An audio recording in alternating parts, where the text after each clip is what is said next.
Alan the air fryer is back, and today we're putting it through its 3 ingredient paces for breakfast, lunch, dinner and dessert. Yep, Alan, a little bit of a legend here on the channel. This air fryer, proper bargain. Will this actually taste any good? Let's get going. So for breakfast, we have got eggs, diced chorizo, and a red onion. Now I've also got a very roughly chopped, this is from a previous video, silicone cupcake mold. So anything that can go in an air fryer, you can actually get purpose-made things for this, but I just chopped this up. Now I know what some of you guys are gonna say, this one's actually okay for the breakfast, but on some of these things today, it's not actually ingredients, it's items. There's a really cool playlist on the channel for 3 ingredient recipes to try one time in your life. But with that, we found that if we actually class some ingredients, for example, like an ingredient could be a tin of soup, like one item, it opens up so much more flexibility. But that aside, the breakfast, yeah, that is actually 3 ingredients. So the main prep really is just getting our onion sliced to how we want. Nice sort of strips of onion. So yeah, red onion chorizo bites. Unfortunately, because I'm limiting myself to 3 ingredients, or items, we are going to use a fair amount of eggs, but you can normally pad it out with milk. And of course, yeah, that adds flavour, so if you're really cheeky, you could add cream. Oh. Like around Christmas time in the supermarkets here in the UK, they do a Bailey's cream. This is just the way my mind works. Part of me just then was thinking of like these Bailey's omelette bites. I need to stop thinking about that because that's bizarre. Salt and pepper. Yeah, it's actually only when I bring over the board of the onions that I've chopped that I suddenly realised, wow, are you going to want some more egg with your onions? So I think we'd probably get away, to be honest, with about 1/4 of an onion. But I'm going to push it. Let's just shimmy in. So this is actually a pack of 150 grams of chorizo. So if I go for about 2/3, and if my maths is correct, that is 100 grams. All right. Yep, I got my GCSE. I don't know if that's an oof. No, a bit more egg. Let's just do it. In the words of the Black Eyed Peas, can you meet me halfway? Let's just have a little look at this. Yeah, I've gone about 3/4 of the way up like that. Let's just try that with one of them because I think actually we have definitely got enough in there to make 4 if that's enough. It would be great if it puffs up and rounds. Well, there's only one way to find out. Preheated to 180C, which I actually wonder, is it actually 180C or because of the intensity, the fan, and how small the cubic capacity is it really more like 200, 220? We can debate that if you want. I'll just watch. All right.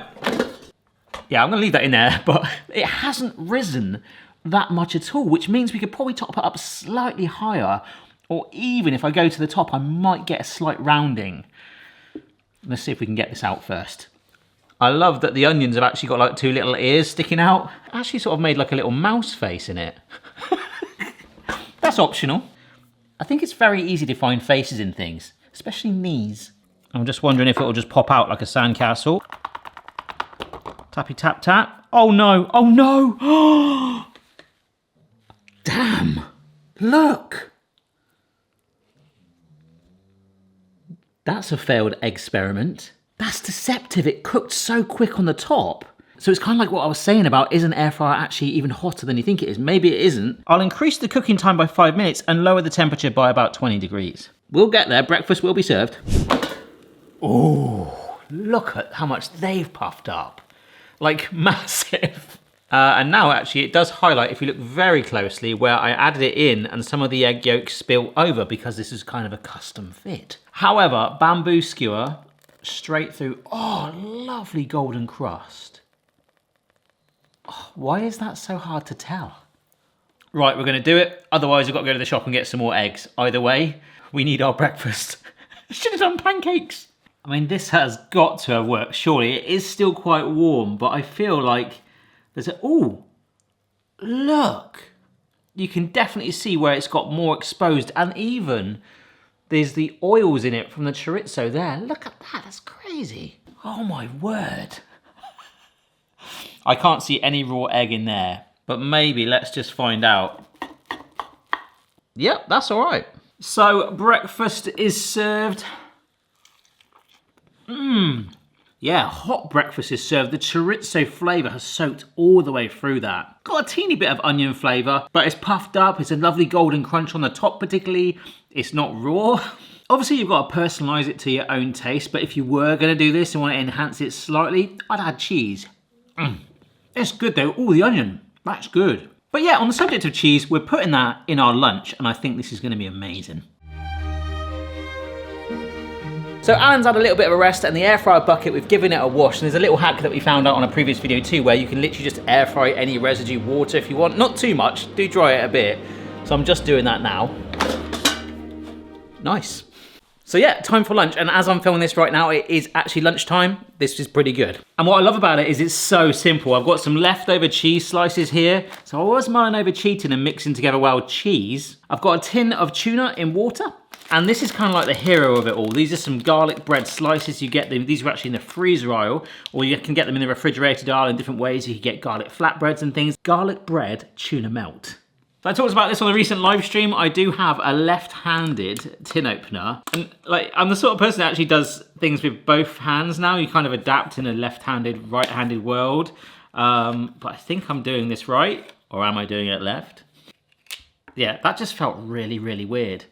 So on the packaging now, obviously you get oven instructions, but now air fryer instructions are becoming more and more popular, which is why I think they are pretty much sticking around. But yeah, you can see here we have got some bread with the garlic butter already smothered over. So I'm gonna put little islands of cheese, putting the tuna on. But if you actually put like a little lemon on this, I think that would be fantastic. A slight zing and some like lemon pepper actually, that would be brilliant. And I think just as a sort of courtesy thing, I'm gonna do like tiny little strips of cheese and just hope that it doesn't blow off. That's kind of the risk. Hopefully we get a little bit of bubbling on it, but there we go. Potential tuna melt garlic bread. Oh no, I just blooming dropped it, you penguin. If we hear a load of cheese rattling, we'll have to stop it, but I've got high hopes for this. I really hope that cheese doesn't blow off. Yes! I don't know, you probably not better hear it. Golden, bubbly cheese, slightly charred tuna. Great album. But let's just try and get this out. Oh, the cheese has kind of stuck to the tray a bit. So maybe next time I'd line it. It should still be slightly softer in the middle, but a nice crust on the side. Mmm. Mmm. Incredible. We've got that lovely golden crust that we've enhanced going around the edge, and the soft but warmed pillowy center with the garlic butter. That is, I didn't even realize that. It's been sort of air fried, baked into the cheese. I'm glad we put that layer down because it softened so the tuna would sit in it and our cheese on top. That is very, very cheeky. That is a weapon. In the wrong hands, this could be dangerous. So, dinner.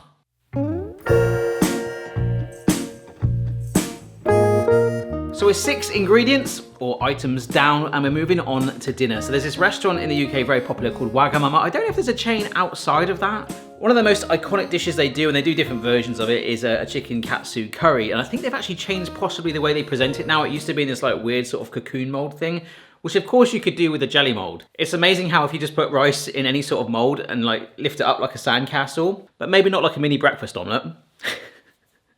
Make sure it's cooked through. It can wow your guests. I mean, hopefully your guests have got low expectations. They're like, oh my gosh, how did you do that? Anyhow, we should be able to do with 3 items. Yes, a chicken katsu curry. And actually in the ready meal section, they do actually have microwave katsu curries, which I guess you could probably get away with putting in the air fryer. However, ingredient number 1 is some chicken, but it's actually battered in a tempura coating, so even better. We've got a katsu curry sauce. So that's amazing, although you can get them in jars and things like that. And last but not least, microwave rice. Now this stuff is pretty much already cooked through. You're just kind of heating it and steaming it. So we're gonna do all that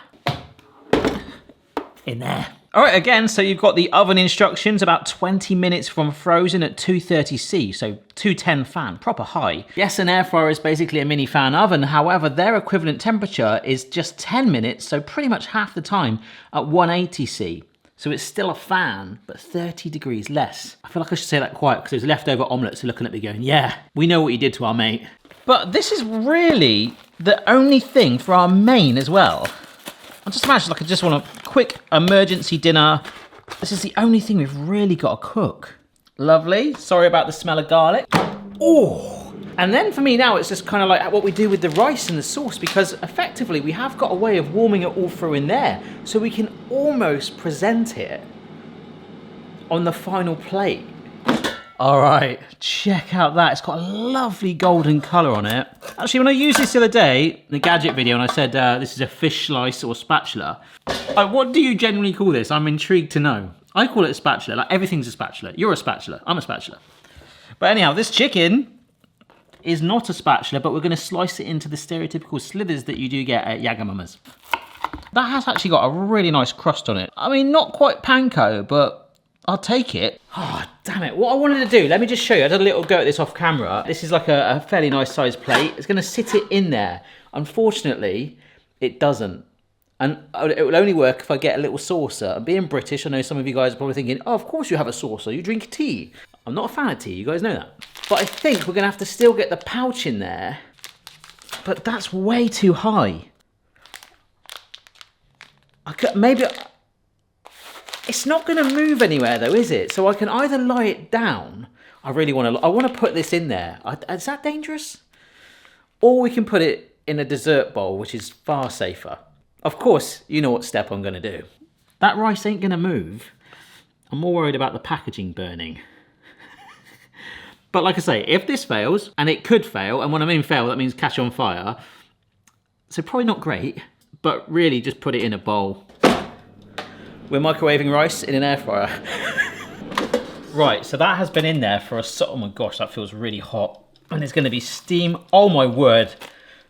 Yeah, I was worried the packet might just melt, but a microwave's really hot too, right? Yeah, so this should be in a microwave too. This is just a pour over sauce, and this can sit, oh my God, okay. So at least 2/3 of our 3 ingredients are gonna be, warm. Right, down you go, mate. Oh, look at you. And hopefully I should be able to lift onto here like that. Oh, yes. Yeah, that is angry. Oh my gosh, I've just spilt it. Brilliant. But we've got enough. Here we go. Katsu sauce going down. I was going to say, like, if you think about it, this is actually really low hassle. Seriously, get a load of that. I mean, probably needs a bit more sauce on it. I've gone a bit heavy on the rice, but give me a little bit of slack. I know there's some people that watch the videos that work at Wagamama's that they might look at that and go, yeah, I don't know if that'll actually make it. But simplicity. Like 100%, if someone else made that for me, which let's be honest, sometimes you'll be like, oh, have you got any like time-saving hacks for things? Get someone else to make it for you. I would really not mind at all. It's fine, it's a pass. Play around with the idea. This is just a bit of fun doing it all with Alan. Microwave the rice, your chicken's hot. You're literally eating your food after 10 minutes. Brilliant. I really like that, but the smell in here has gone from garlic bread to chicken to quite an intense curry sauce. So, time for dessert. Okay, so a little bit like the situation we just had with the plate. For our dessert, I need a dish. Now this is my favorite dish that I've got, but if I put it in, it's just gonna be wedged at an angle like that, so it's just too big. Luckily, I've got another dish here which does sit in at one angle. Yes, just about. So, the other day I did my first ever cobbler. It was a little quirky involving churros, but it was fun. But I thought we'd go back a little bit British to a crumble. So I've got a frozen bag of fruit. There's 4 different berries in here. It's fruit, it's frozen, it's in a bag. This is an absolute bargain in the supermarkets. You get mango ones, you get apple ones, peach, nectarine, banana mixes, smoothie mixes that you can just blend up. So you're getting sweetness from inside the fruit, but I want it to kind of sauce as well. So we're gonna help it with some apple sauce. But this is the thing I'm really proud of. Rather than making a crumble topping, I bought some granola, which I actually go through phases of. There's loads of different flavors of that. In fact, there are berry ones as well with strawberries on it and fruit. There's chocolate chips, but I thought I'd go for like a nutty one to try and give it a nice sort of crumble-like texture and a coating and hopefully a little bit of crunch. So make it all in here. Oh my gosh, there are some massive strawberry chunks. Look at you. So this is the apple sauce. So you're getting chunks of apple, but also that sauce that is sat in quite, well, obviously when you make stewed apple yourself at home, like you add sugar to it. So, I mean, there is a fairly high content of it in there. As it all warms and the fruit thaws, it should sort of self-sauce. Okay, so this bag of granola smells amazing already. And look, it almost looks like a crumble topping. This is all very experimental. I know, you know, with a crumble, obviously it's more powdery, so, you know, you can get that sort of coverage where these are a bit more established chunks. But I kind of like it. There are some nuts there, so I'll stick those on. There's even a few raisins, which you might be able to see peeking through. Oh, I really hope this isn't going to be like the eggs again, where I've decorated it all nice and it just about fits in and I spill it all. Go on, mate. In you go. Yes. I'm not going to preheat it, but I'm going to give it... Oh! I heard whirling noises. It looks all right. Folks, I was just having a ramble to Patreon about my heat alarm, but anyhow, it's been only 3 minutes, and as I just stood up, the waft of nuts, toasting nuts already, has come in. Look, that is golden brown. I mean, I don't hate it. It's just the fruit underneath it is still 100% frozen, and I can't let it go. No. So I'm going to put some foil on it. So yeah, as I take them out, I'll put that back in. I'm going to give that a full 20 minutes now. I know we've already got that golden colour on that crunch. I mean, it's granola cereal, it's crunchy anyway, but we've toasted those nuts already in like a couple of minutes. It's all about Alan getting that fruit thawed and basically warmed. And I think it's going to be gorgeous. All right, so can we make an entire day's meals using just 3 ingredients each in Alan, the air fryer? Oh, yes. Oh, wow, I can even see here. The fruit has started to stain and weep. I can feel the heat coming off it. We've got a little bit of caramelization here, actually, from the apples. But you can see where it's sunk through. Absolutely awesome. I really think I'm going to need custard. Look, and you can see the juices have just poured it out onto my counter. Look at that. Oh, my goodness. Oh, yeah. Oh, this has worked fantastic. You've got this syrup in the bottom that's mixed with the apple and the scent of, like, the toasted nuts. It's not just almonds either. There's a real medley in here. Oh my gosh. That is sensational. I love what the apple has done to that. Sometimes those fruit mixes can be a little sharp, but the sweetness from that applesauce already combined with the toasted nuts, but the mellowness and the crunch of that topping, that is really good. Cream, custard, ice cream with it. I think out of all of them, this is actually my favourite. I mean, they were all good. I think the worst one in terms of like the hassle of making it, but then no, it was just whisking eggs. It was just getting the temperature right. Well, like we did the whole katsu curry, but the tastiest, I think, is either this or the tuna melt garlic bread, which was, oh, so cheeky. This is a teeny bit healthier, but it's just real wholesome comfort food. And of course, it's a massive shout out to Alan. Oh my gosh. It's effectively, they're all just like one pan recipes, one oven recipes that just work brilliantly. If you enjoyed this video, I recommend you check out the 4321 playlist for the 3 ingredient recipes. Loads of ideas on there, some really cool ones, and the air fryer playlist. So lots of budget, cheap, quick, and air fryer recipe ideas for you there to really get going. Of course, this is just my own thing that I wanted to do. So many different ways you could have taken it. If you do try any of these recipes, send me a photo on social media. I'd love to see it. I'll probably shove it in a video from time to time. Cheers for watching, and I'll see you later. Bye. It's phenomenal. Oh my gosh, I want to dance.